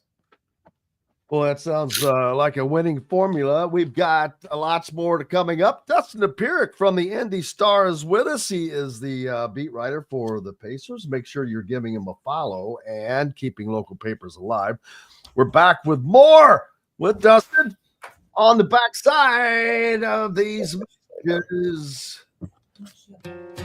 Located on 325 acres in beautiful Brown County, Indiana, Hard Truth Distilling Company is the biggest and the best craft distillery around. While Hard Truth is already known for producing internationally awarded whiskeys and spirits like Hard Truth's sour mash bourbons, sweet mash, and hard road ryes, as well as their cinnamon vodka and the always popular toasted coconut rum. Hard Truth Distillery offers so much more. With a full-service restaurant, ATV, and distillery tours, as well as live music, you can spend an entire day at Hard Truth Distillery while making your entire family or group happy. And that's the Hard Truth. Hard Truth products are available across Indiana, as well as many other states. So no matter where you shop, if they don't carry your favorite Hard Truth product, tell them you want the truth, the Hard Truth. Hard Truth Distilling Company encourages you to enjoy all of their products responsibly and to never drink and drive. If you're looking for a new home in the Indianapolis area, you need Cheryl Sizemore from Brick and Ivy Realty. Cheryl Sizemore has over 2 decades of experience, and that could be the difference in getting the home you want in today's tough housing market. Reach out to Cheryl at CherylSizemoreSells@gmail.com or 317-701-0838. That's 317-701-0838. Let Cheryl Sizemore sell or find your new home today. Whether it's a night out with the family, after work with colleagues, or catching the game with friends, Bubba's 33 is the place for you. Bubba's 33 offers a mouthwatering menu of selections that are all made from scratch every day. The portions are big, but the prices are small. And with over 50 big screen TVs, you'll never miss the big game. Bubba's 33, pizza, burgers, beer. Andy Moore Honda is Bloomington's #1 Honda dealer for a reason. Buy a new Honda and get a 3-month break from car payments. That's right, no payments for 90 days. That includes the all-new, all-electric Honda Prologue. And you get it for just 0.9% financing. Or the 2024 Honda Ridgeline Black Edition or the Honda Accord LX, both for just 1.9% financing. Get more to your door from AndyMooreHonda.com, Bloomington's #1 Honda dealer and your best place for new and used vehicles. Welcome back to the Hard Truth Distilling Company Studios on this Monday. Grateful to have you along. Dustin Dopirak from the Indy Star with us as well. And yesterday, a pretty big upset, Dustin, in college basketball, at least in this state, is Indiana. I shouldn't really call it an upset since they really should have beaten them at Purdue the first time around. I think they showed that their matchup is one that Purdue does not handle well, and they just did not complete the deal in West Lafayette because they actually could have easily swept Purdue this year, beating them handily in Bloomington yesterday, 73-58. But not only that, it was the 40th anniversary of the chair. I didn't even know that going in. I had missed that. But Mike Woodson was not only asked about it, apparently he has the chair. I had never heard that. I know there have been lots of stories about it, and most people thinking that it was lost to the ages because those old red plastic chairs, they were just single chairs. They would just get stacked in just big old stacks of chairs. You know, and after every game, all that stuff gets taken up. You probably wouldn't recognize all the scores table, all that stuff gone. Mike Woodson, well, I'll let him tell you what he said. But here's Mike Woodson's talking about he actually used it yesterday. It is probably the chair. I've had it a while. I know a lot of people say they have the chair, but a guy by the name of Scott Greer, who was the track coach, let's take that back, not the track coach, the tennis coach here many years ago. He was the only one thinking out of the box that night when Knight threw that chair. And that morning he got up and he came to Assembly Hall and he got the chair and he got Sam Bell and Yeagley and Doc Councilman and Coach Knight to all sign off on it, took pictures with it. And a good friend of mine, his wife was Scott Greer's daughter, and he passed away about a year ago, and there sat the little red chair with all the documentation. And I happened to get my hands on it, so that's why it was special to have it here tonight. I wasn't going to throw the chair, but I did want to sit in it. That's he did say probably at the beginning. I did catch that. But maybe it is. I don't know because it did not, when he threw it, I don't know what happened to it at that moment. Where did it go? So to have kept it separate. So that's the question. It doesn't matter. Did it, I'm trying to I didn't see, I've seen the video, but I'm trying to remember off the top of my head. Did the chair break? No, it just skidded. It was just in circular going across, and it was going towards a cheerleader, and that's they either kind of pushed it away or let it a little bounce off or something. Right. And then it was towards the area of the locker room where the team comes out for the game, right? Not for the pregame shoot around. But what happened? Where did I'm going to go back and look and now see where did they do with that chair immediately from that point? Did they just take it back behind there somewhere? So it's possible that it was kept separate. This sounds, like I was. This never came from anything inside of IU athletics, though. Yeah, I mean, I think that the fascinating point is like, all right, well, not fascinating, but it's like there, he's telling the story. I'm like, all right, well, let's call this Scott Greer person and find out. And he's like, well, Scott Greer passed last year. It's like, rest in peace. Sorry to hear that. Well, there are others to call. Todd Diegley. So there must be people that know this, that know of this Scott Greer, and there have to be people who can confirm this story. Is what I would say. So the fact that somebody was thinking like that was smart, at least. Yeah, no, I'm entertained by this concept that there was somebody there that said we need to keep this for posterity because it's going to be a deal. And this, I mean, it makes sense. Like 1985 is kind of the midst of like the baseball card boom, basically, when everybody starts to kind of realize that you'd be rich if your boomer parents kept their cards, you'd be rich, and they didn't. So you better keep them. But now none of our cards are worth anything, because we all kept them and they're all in boxes in our attics, more or less.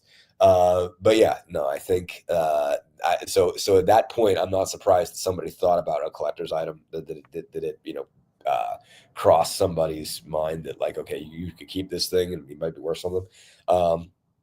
But it's just funny that nobody that information apparently hadn't surfaced in 40 years. Like nobody, because there have been many conversations about it. Right. Yeah. And what happened to it. And so if Scott Greer was quietly sitting there with it, telling no one, but all these other coaches knew. Yeah, exactly. And they also were, I guess, sworn to secrecy or just weren't asked. I mean, like, and it sounds like there was a lot of people who weren't asked. And I imagine if you asked Bobby what happened to the chair, he would have just like looked at you, stared at you, looked at someone else, and Oh, I know exactly what he would have found some vile way of telling you were an idiot. He would say, "How the F would I know?" Right? Yeah, exactly. Do you think? I mean, that would have been. Why are we asking about chairs anyway? Or do you think I effing care? Right. Exactly. So, bottom line, you would not have heard that from Knight. So it's like. And if Knight didn't want anybody to know, nobody else would have said it, more or less. So I am very like that's a cool story that I hope somebody gets to write. And I don't know if you can get a hold of again the Greer family. I'd be very interested to find out how the secret was kept for 40 years. I agree, and with the others as well. That's a great idea. So, but now moving ahead. Indiana is looking for a new coach, and Dusty May is off the table. And now the ironic thing is there's a poll on the Hoosier.com, and I know it doesn't speak for everybody, but it speaks for, I think, the general fan. And it's kind of an overwhelming want of Chris Beard by the general fan.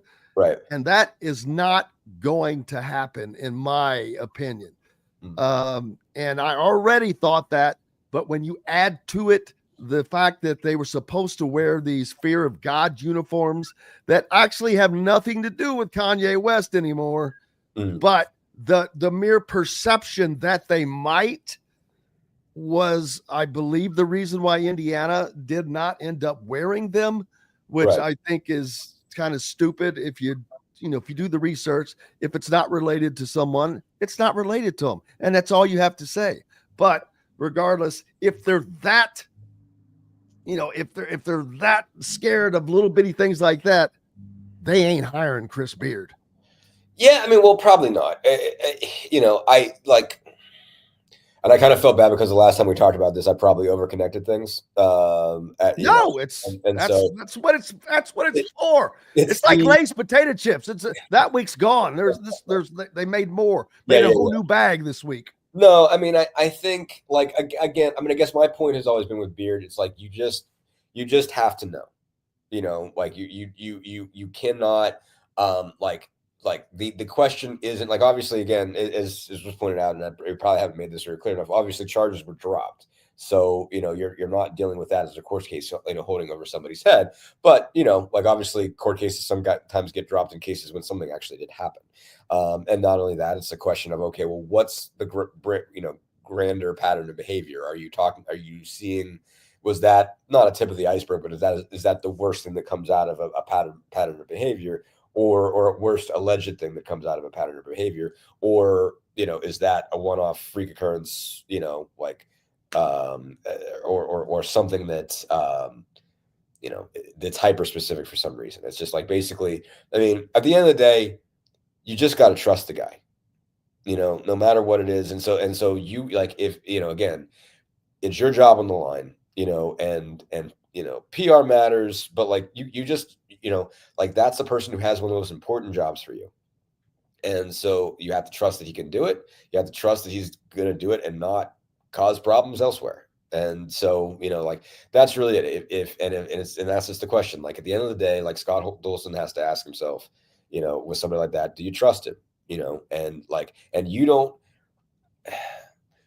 have to do it to make everybody else happy. You're the one who has to work with him, like at the end of the day. Like, I mean, I get, again, and this isn't just the Indiana fan base. I know, a lot of people think that that's what I'm getting at. It's not. Like, every fan base I've ever been around, everyone I've ever covered, whenever there's an opening, whenever they have a job opening, they say, let's look at the biggest name guy who was trouble. And that's the gutsy thing to do, is to go get the guy that was in trouble before, because no one else will touch him. You can get him. He's one at this level, like, if you give him a second chance, it's going to pay off. And sometimes it does, and sometimes it doesn't. And so it's just like, it's like saying, well, that's the gutsy move. That's, but it's just like, look, you got to live with it. You're like, you recruit your own problems, you recruit your own issues, as they say about getting players, and so you hire your own problems, and so, like, if it's there, if he's good, if you talk to enough people and you feel confident that, hey, like, any issues he had in the past are over, he's moved on, he's matured, he's grown up, he doesn't do this, that, or the other thing anymore. And again, like, I know, again, charges were dropped as far as the, domestic abuse issue. But, like, if you kick around the tires and you feel like, okay, like, this is not a guy I got to worry about, then, hey, then feel free. But it's just like, again, like, you're the one who has to trust him. You're the one who has to, like, you're putting your name on this. And so if you don't trust the guy, like, then don't. Is sort of my thing. And like, I get it. And but I don't think it's about that. I think Indiana is too tied up in perception, in optics. Like, I get that. I mean, obviously, if they're not going to simply wear a uniform just because someone used to be associated with it, how the God's green earth are they going to hire someone to lead their basketball program? I mean, I get that, but it's all like, what am I trying to say here? I agree with you, but I just don't see it happening. Like, I don't think it's even as simple as optics, because, and what I mean by that is, it's like, you don't just, like, and I understand a uniform is obviously optical, that's an obvious thing, but, like, I get how, like, look, things are intense when it comes to that particular line of discussion right now. And, like, obviously what Kanye said, like, the most despicable things that you could say out loud, like, recently. And so he's an idiot. He's a moron. Even a tangential. I think he's crazy personally. I think he's a little crazy. I mean, I don't know if there's another way to put that, but, like, you're going, so I get feeling that angry. I mean, like, because there are, like, like, there are people that would take those particular comments very, very personally. And I get feeling that, like, it's not even just optics. It's just like feeling like I don't want anything to do with anything that ever had to do with this guy. Like I get that. I don't think it's just about whether you look good or not. Like, I get feeling that enraged by what he said, to feel like I don't want anything that was ever in this guy's vicinity. Like, I get that. So, like, that's there. I do think those are different things. And again, I understand the idea. Like, I think if you're an IU fan, you feel like, okay, we're trying to be pure as the driven snow here, and that's going to make it impossible to make a good hire. And so, like, I mean, I get that. But like, I mean, I would also say, like, you can get a good coach that doesn't cause you any problems. Like, I mean, so like here's the no, I'm not going to go there. Like, it's just you can get a good coach that doesn't cause you any problems. Like, you don't have to roll the dice on somebody like that you're not sure about, just because, okay, he's the biggest name. Like, you can find a coach to take your job that does not make you ask yourself any questions about whether you're making a bad choice, or whether you're putting yourself in a bad position. That's the thing I would say. Like, you don't, if you don't trust it, you don't have to risk it. Again, if you trust him, if you dig in, and you find out, hey, this guy is good. And like, I don't think you should hold it against him forever. He's obviously gone to someplace else. He's won. He must be at least keeping it together enough to live in Oxford, Mississippi, and not get in trouble in any way that we know. So, like, there's reason to think, okay. And that's a conservative area down there. Oxford itself is less. Obviously, Mississippi is as a whole. I mean, you can't get a drink after midnight on a Saturday. Really? At least my daughter goes to school there. I didn't know that. That was the case last time I was there, which would have been 15. So 2015, 20, can't remember if it was 2014 or 15. One or the other, though. Tennessee played down there, and at the time, Hugh Kallenberger was there and Courtney Cronin were there. And so, like, they showed me around the Grove and the whole bit, and which was really, really cool. But he was like, yeah, I'd say come meet me for a drink, but they stopped serving them here after midnight, on a Saturday. So if you guys are still working, that's not going to be an option.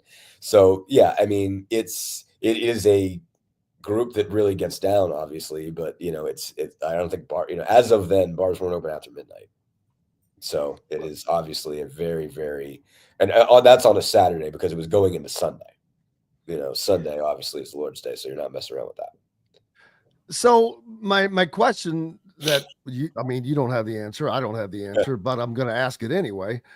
With Dusty May being taken off the table, and I mean, it's not a huge surprise, I guess, because that shows you that they probably didn't have much of a chance at getting Dusty anyway. And now the big $64,000 question is, who is that call after Dusty? Because there has to be a guy that they're going to target. And they're going to have more than one, but they're going to have a target that is number 1, 2, 3, and 4. And it's like, okay, I don't have the answer to that one because there is just too many names. I mean, whether it's TJ Otzelberger, whether it's Ben McCollum, whether it's Scott Drew, his name is quiet. His name has been very quiet during this, which I'm like, it just, anything like that makes me go, Right. Because I know he's attainable financially. Does not mean he wants the job or will take the job, but he's doable. So, if someone has a $20 million buyout, I'm not looking at them. Sure. But a guy that has a $4.5 million buyout, Indiana's looking at. Right. Drew's, I mean, I still, the whole thing with Hunter Perea will always make me, leery about Scott Drew. And what happened there? I forget. You got to remind us of that story. I believe the assistant coach was accused of telling Hunter that if he didn't come to Baylor, he'd get him deported. Now, but is that on Drew or is that on the assistant? It's because we know assistants will go off the reservation a lot. Pardon my French there. Yeah, I mean, that's still, but it's like, I mean, and like, obviously the question is, all right, like, what did you do about that? And I don't know that, like, I know like Greg Doyle got after Scott about that at some point in time. And I don't know that Scott has had for lack of a better term, sufficient answer to that question. So I do think that's one that's still like, and again, I know it's Hunter, and obviously, like Hunter's career didn't pan out the same way, but like that was pretty vile.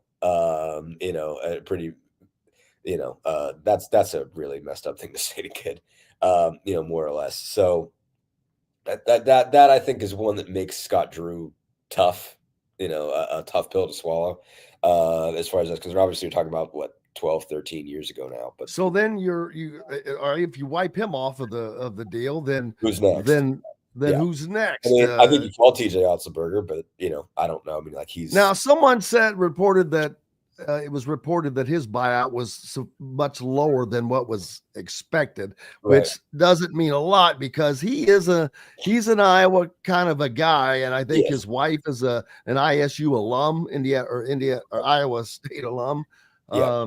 So a lot less pressure there, man. It's a lot smaller, or it's a lot bigger fishbowl to swim around in. Yeah. No, that one's going to be that one would be a tough sell. I mean, I think you call, I like, obviously if you're Indiana, the sell that you're making is this, like, this is the big time, and you're going to have big on NIL money, and you're going to have these options, you're going to have those options and whatnot. I mean, and you, so guys that are,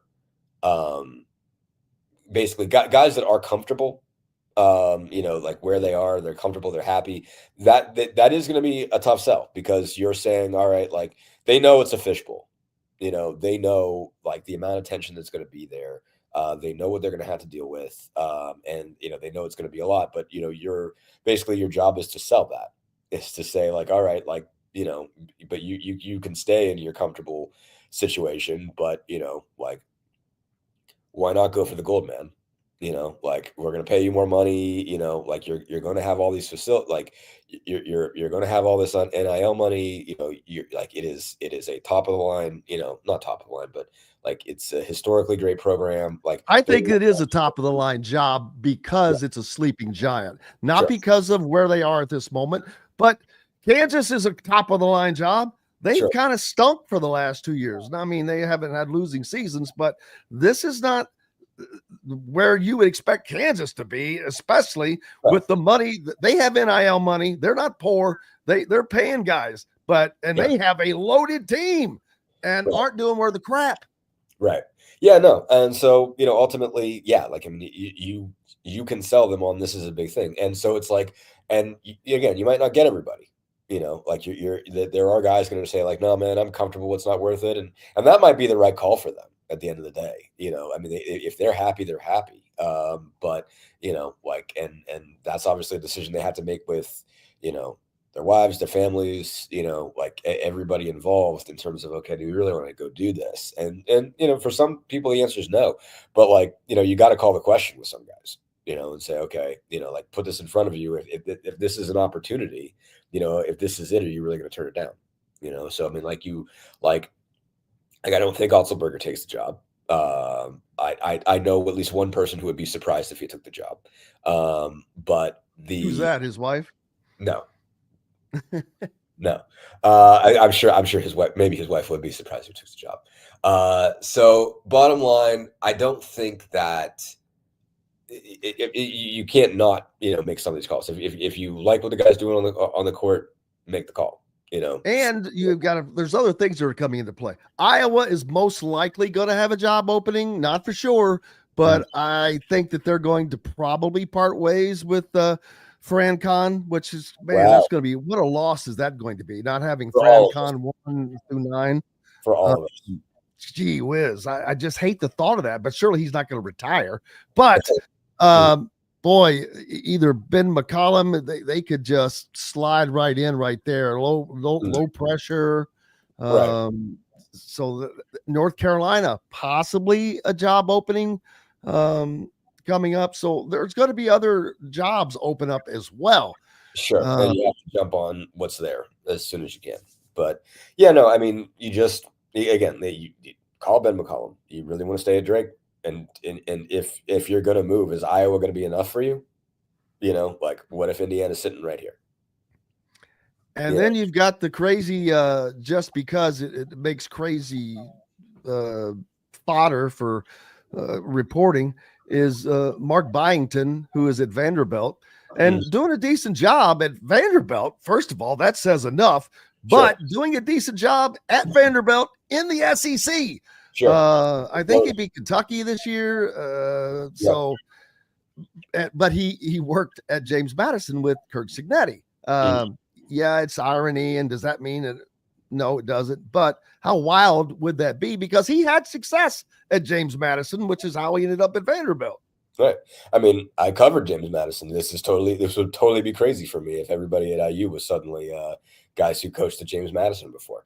And yeah, well, I mean, like, look, I mean, like they had gotten better, but I mean, I saw those guys, that program at the bottom. You know, I mean, they did the first 3 years I covered them, they didn't win 10 games. So, you know, like they have, it took them a while to build them up. And for the games that he, you know, not just getting the tournament, you know, but like the games that he won there, you know, I mean, I certainly was really impressed, you know, I mean, like obviously they built up, you know, they moved up to FBS football. And so that means there's a lot more money in there. They built a new arena. I mean, they since I left, they did a really good job of building up that department as a whole.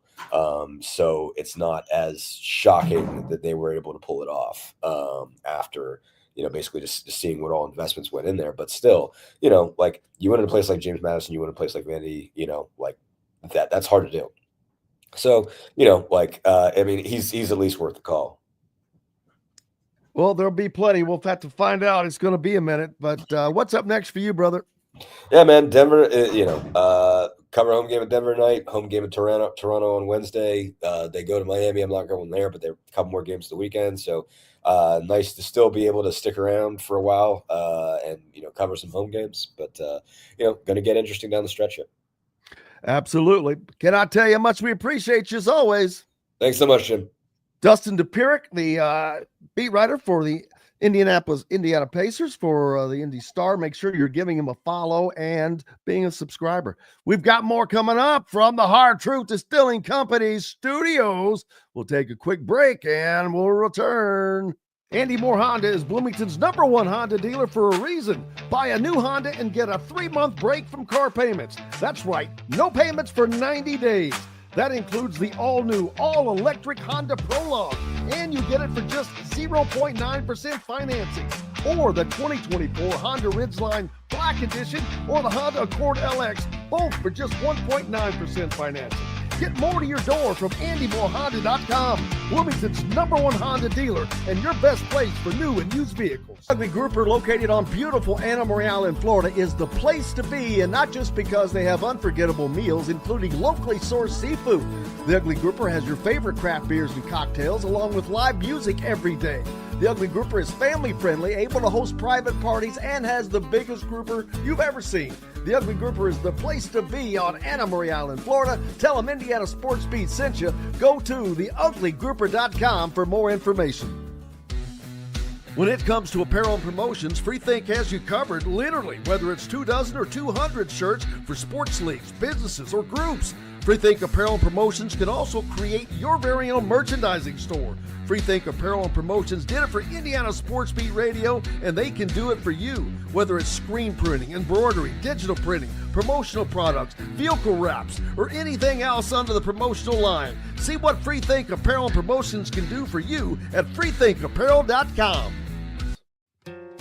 Located on 325 acres in beautiful Brown County, Indiana, Hard Truth Distilling Company is the biggest and the best craft distillery around. While Hard Truth is already known for producing internationally awarded whiskeys and spirits like Hard Truth's Sour Mash Bourbons, Sweet Mash, and Hard Road Ryes, as well as their cinnamon vodka and the always popular Toasted Coconut Rum. Hard Truth Distillery offers so much more. With a full-service restaurant, ATV, and distillery tours, as well as live music, you can spend an entire day at Hard Truth Distillery while making your entire family or group happy. And that's the Hard Truth. Hard Truth products are available across Indiana, as well as many other states. So no matter where you shop, if they don't carry your favorite Hard Truth product, tell them you want the truth, the Hard Truth. Hard Truth Distilling Company encourages you to enjoy all of their products responsibly and to never drink and drive. Welcome back to the Hard Truth Distilling Company studios on this Monday. So happy to have you along for the ride. And just had a good time with Dustin Dopirak. finishing up. But Matt Painter in the post game yesterday was asked about the Indiana coaching position, not per se as his interest, although there are fans that would love to have him, and with good reason. He's a hell of a coach. But here's what Matt had to say about that.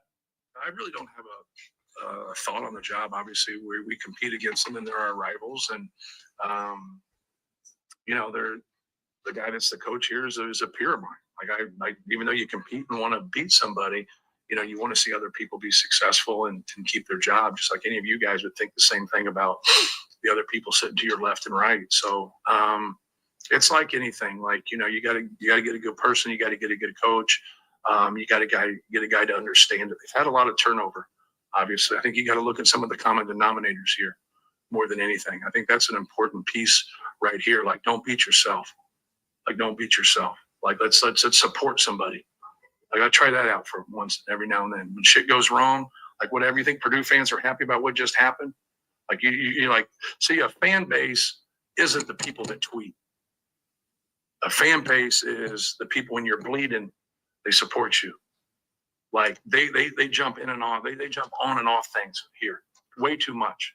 Like, support your coach, man. Support your players. Don't tweet negative things about it. Like, be supportive. Like, see how that works for you. But they build them up, like, and they overdo things. Like, quit overdoing shit. Just accurately, like, talk about what's actually happened. Like, don't like get like recruits and like that's Michael Jordan, Scottie Pippen. Then they come out of here. Well, they're not Michael Jordan, Scottie Pippen. They're college players. Like, and then they build it up. Then they go, well, what's wrong?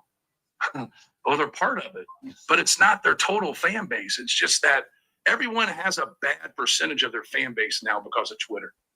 And then we think that's their fan base. It's not our fan base. It's not their real fan base either. And so I think that's an important piece, but it's hard for young people to hear all that and then go out and collectively play like, hey man, we're playing for you guys, but you dog us when we lose. And then we're the best when we win. Well, we're somewhere in between, right? So like, I think they need to learn from some of those things and support Scott Dolson and support the new coach and support the staff, but also kind of be grounded with everything. And they'll be able to, I think they'll be able to have success. It's just a different world now. We have 18 teams, right? We're going to go into the name, image, and likeness, and some changes are going to be made here in April. So it'll be real interesting to see just the landscape for everybody. That was Matt Painter giving some sage advice, and I think he's dead on balls accurate, as they said in My Cousin Vinny. That is exactly, I agree 1,000%. The people, all the messages that you see, it's not that that's not the fan base, but that's not the fan base that Scott Dolson is looking at, because I'll be honest with you, I think that 90% of those people are not donors, not season ticket holders. And I'm not saying none of them are, but I'd say the good majority are not. They support them as being a fan, but not in other ways. And so though,